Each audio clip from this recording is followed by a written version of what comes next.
రాజ్యాంగం అమలై నేటికి 75 సంవత్సరాలు దాటినా ఈనాటికి బీసీలకి తగినంత ప్రాతినిధ్యం లేదు.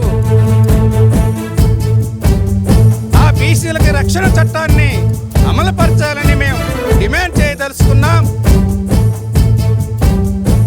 విద్య, ఉద్యోగ, ఆర్థికంగా, రాజకీయంగా, చట్ట సభలలోనూ మాకు రావాల్సిన ప్రాతినిధ్యాన్ని మాకు కల్పించమని,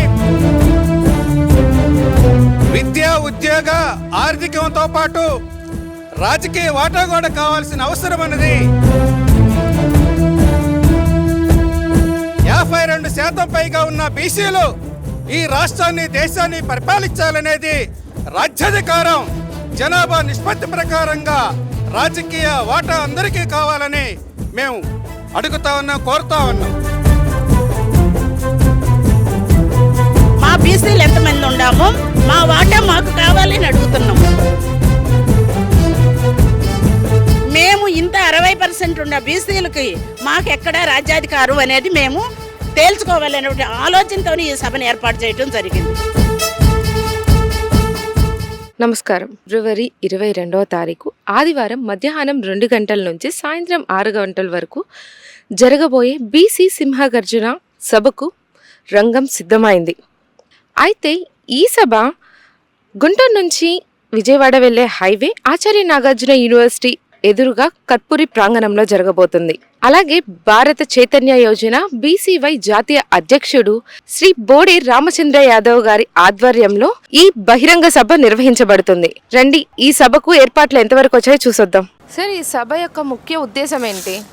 మేడం, ఈ బీసీ సింహగర్జన అనే ముఖ్య ఉద్దేశం ఏంటంటే బీసీలకు రక్షణ చట్టం తీసుకురావాలని, అదేవిధంగా అమరావతి రాజధానిలో 100 ఎకరాలు కేవలం బీసీలకు కేటాయించాలని, అదేవిధంగా సమగ్ర కులగణన చేపట్టాలని గత కొద్ది సంవత్సరాలుగా మా అధ్యక్షులు బోడా రామచంద్ర యాదవ్ గారు చాలా కాలం కేంద్రానికి, రాష్ట్ర ప్రభుత్వానికి వినతించిన కానీ కనీసం గిట్లా బీసీల గురించి, బీసీల సంక్షేమం గురించి, బీసీల అభివృద్ధి గురించి, కనీసం బీసీలకు కార్పొరేషన్ నిధులు కేటాయింపుల విషయాలకు ఇట్లా చాలా వివక్ష జరుగుతుంది. దానికోసమే బీసీల సింహగర్జన అనే పేరుతో ఉమ్మడి తెలుగు రాష్ట్రాల నుండి పెద్ద ఎత్తున జన సమీకరణ 5 లక్షల మందితో మేము ఏర్పాటు చేయడం జరిగింది. విజయవంతం కాబోతుంది. బీసీలకు కావాల్సింది రాయితీలు అని చెప్పేసి ఒక ఇది నడుస్తుంది. దానిపై మీ స్పందన ఏంటి? మేడం, 78 సంవత్సరాలు మన స్వతంత్ర భారతదేశం వచ్చింది, కానీ ఎప్పుడు ఇట్లా బీసీలను ఎంతసేపు ఉన్నా కానీ ఓటు బ్యాంక్ రాజకీయాల కోసం వాడుకున్నారు తప్ప కనీసం వాళ్ళ రాజాధికారం వచ్చే రాజ్యాంగం పట్ల వచ్చి ఇంప్లిమెంట్ చట్టాలను చేయాలని, వాళ్ళ అసెంబ్లీలో కూర్చోబెట్టాలని, అసెంబ్లీలో తీర్మానం చేసి ఎంతసేపు ఉన్న రాయితీలతోటి ఎలక్షన్ 5 సంవత్సరాలకు ఎలక్షన్ రావడం ద్వారా ఎలక్షన్ వచ్చిన తోటి మబ్బపెట్టి వాళ్ళు అంగళం ఎక్కుతున్నారు తప్ప బీసీలకు ఒరిగేది ఏం లేదు. బీసీలంతా ఏకతాటిపై నిలబడటం సాధ్యమేనా? 100% సాధ్యం మేడం. మీరు ఇంత పెద్ద సమావేశం చూస్తున్నారు, ఒక కొద్ది గంటల్లో బహిరంగ సమావేశం స్టార్ట్ అవుతుంది. బీసీలు ఏకతాటికి రావడానికి రామచంద్రరావు గారు క్షేత్రస్థాయిలో చాలా కృషి చేశారు. కొన్ని నిమిషాలలో మీరు ప్రత్యేకంగా చూస్తారు. బీసీ సింహగర్జన యొక్క ముఖ్య ఉద్దేశం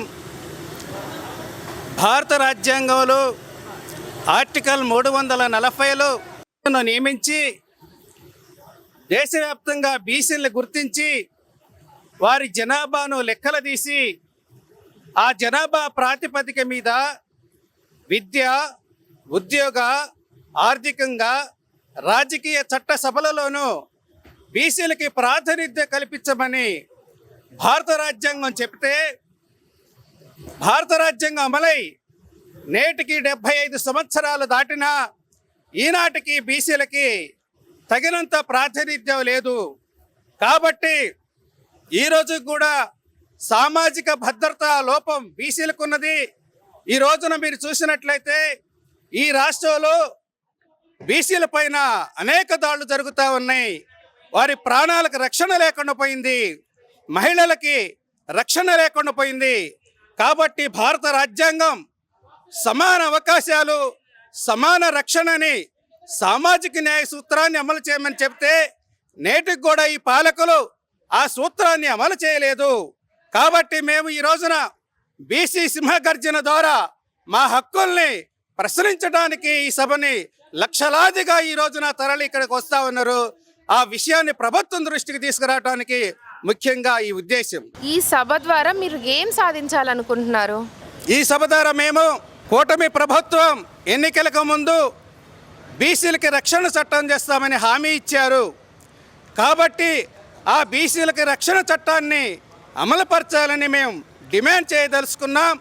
అంతేకాదు మురళీధర్రావు కమిషన్ బీసీలు ఈ రాష్ట్రంలో 44% మంది ఉన్నారు కాబట్టి 44% విద్య, ఉద్యోగ, ఆర్థికంగా, రాజకీయంగా, చట్టసభలలోనూ మాకు రావాల్సిన ప్రాతినిధ్యాన్ని మాకు కల్పించమని మరియు రాజధానిలో 1000 ఎకరాలు బీసీలకి కేటాయించాలని ఈ హక్కుల్ని ఈ డిమాండ్స్ని ప్రభుత్వం దృష్టికి తీసుకురాదలుచుకున్నాం.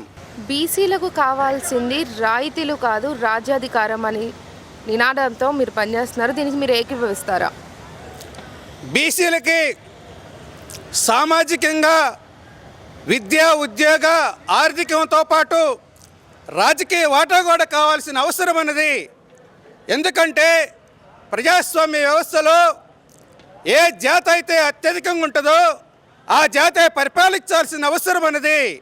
కాబట్టి రాష్ట్రంలో, దేశంలో 52% పైగా ఉన్న బీసీలు ఈ రాష్ట్రాన్ని, దేశాన్ని పరిపాలించాలనేది రాజ్యాధికారం జనాభా నిష్పత్తి ప్రకారంగా రాజకీయ వాటా అందరికీ కావాలని మేము అడుగుతా ఉన్నాం, కోరుతా ఉన్నాం. ముఖ్యంగా ఈరోజు బీసీ గర్జన అతి భారీగా జరగబోతుంది. ముఖ్యంగా ఈరోజు ఇన్ని రకాల ఒడ్డె ఓబన్న, అలాగే అంబేద్కర్ గారు, అలాగే వివిధ అణగారిన వర్గాలకు సంబంధించినటువంటి మహానీయుల ఫోటోలు ఎందుకు పెట్టినాడనే ఆలోచన నాకు వచ్చింది.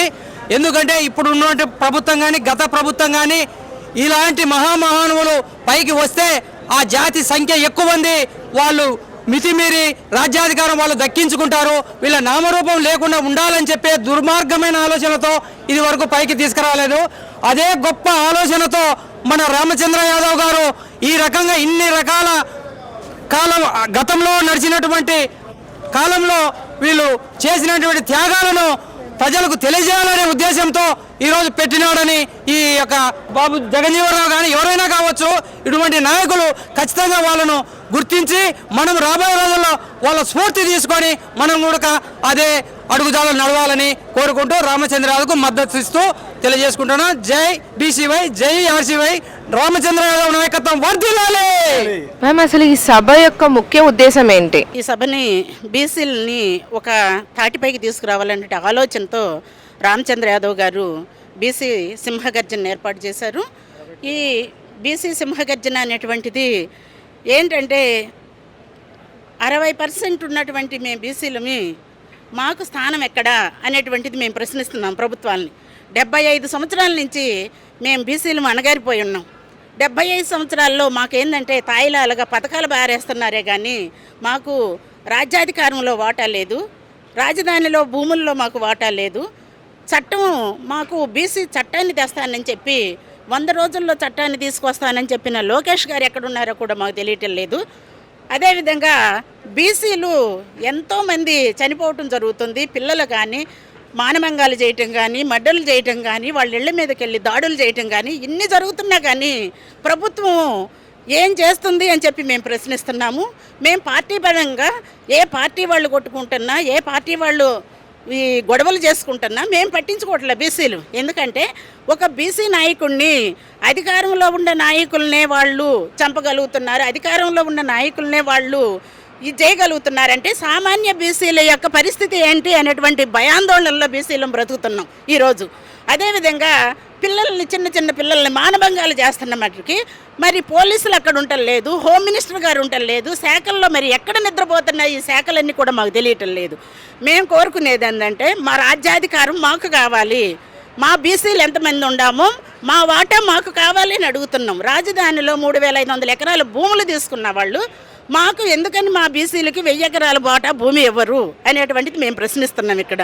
అదేవిధంగా బీసీలకు వాళ్ళు ఇచ్చే తాయిలాలు మాకు అవసరం లేదు, మాకు రాజ్యాధికారంలో ఉన్న శాసనసభల్లో ఎన్ని సీట్లు మాకున్నాయి అని మేము ప్రశ్నించదలుచుకోలేదు ఇక్కడ నుండి. ఎందుకంటే మేమే వాళ్ళకి సీట్లు ఇవ్వాలి. 2% ఉండేవాడు, 5% ఉండేవాడు రాజ్యాధికారాన్ని చేపడుతుంటే మేము ఇంత 60% ఉన్న బీసీలకి మాకు ఎక్కడా రాజ్యాధికారం అనేది మేము తేల్చుకోవాలనే ఆలోచనతో ఈ సభను ఏర్పాటు చేయడం జరిగింది. శ్రీకృష్ణ జాంబవతుల కళ్యాణంతో సామాజిక సాధికారతను నిరూపించడం సాధ్యమేనా?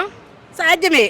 కృష్ణ భగవానుడు ఒక కులానికో లేకపోతే ఒక మతానికో సంబంధించినటువంటి వాడు కాదు. శ్రీకృష్ణ భగవంతుడు మనకి భగవద్గీతలో ప్రతి సారాంశాన్ని మనం తీసుకోవాలి. ఏమి చెప్పాడు ప్రతిదీ మనం ఒక్కొక్క భగవద్గీత ఒక్కొక్క పేజీ మన జీవితాలను మార్చేటటువంటి శ్లోకాలు లాంటివి అవి. అది పాఠశాలల్లో కూడా ప్రవేశపెట్టాలని చెప్పి మేము ఎప్పటి నుంచో కూడా కోరటం జరిగింది. కానీ పాఠశాలల్లో పెడితే బీసీలు, అణగారిన బీసీలు, ఎస్సీ ఎస్టీలకి ఎక్కడ ఈ పుస్తకాలు చదివి తెలివితేటలు వస్తాయో అనేటువంటిది పుస్తకాల్లో లిఖించకుండా పక్కన పడేయటం జరిగింది. ఒక అంబేద్కర్ని పుస్తకంలో ఎక్కించి దాన్ని కూడా కనుమరుగు చేశారు. కానీ మరి చాకల ఐలమ్మ ఎక్కడా, పాపన్న గౌడ్ ఎక్కడా, మరి సుభాష్ చంద్రబోస్ ఎక్కడా, భగత్ సింగ్ ఎక్కడా, అల్లూరి సీతారామరాజు ఎక్కడ, వీళ్ళందరూ ఎక్కడున్నారు అని మేము ప్రశ్నిస్తున్నాం. పుస్తకాల్లో లేకుండా మా బీసీల్ని తొలగించటము, అదేవిధంగా పుస్తకాల్లో మేము ఎక్కితే మా బీసీ నాయకులు ఎక్కడ పైకి వస్తారో అన్నటువంటి కొంతమంది నాయకులు దీన్ని చేస్తున్నటువంటి కుట్రగా మేము పరిగణిస్తున్నాము. అందుకే ఈ జాంబవతి శ్రీకృష్ణ పరిణయం అనేటువంటిది కృష్ణ భగవంతుడు గూర్చి మాకు వివరించడానికే ఈ భగవద్గీత లాంటి దాన్ని ప్రవేశపెట్టారు ఈరోజు.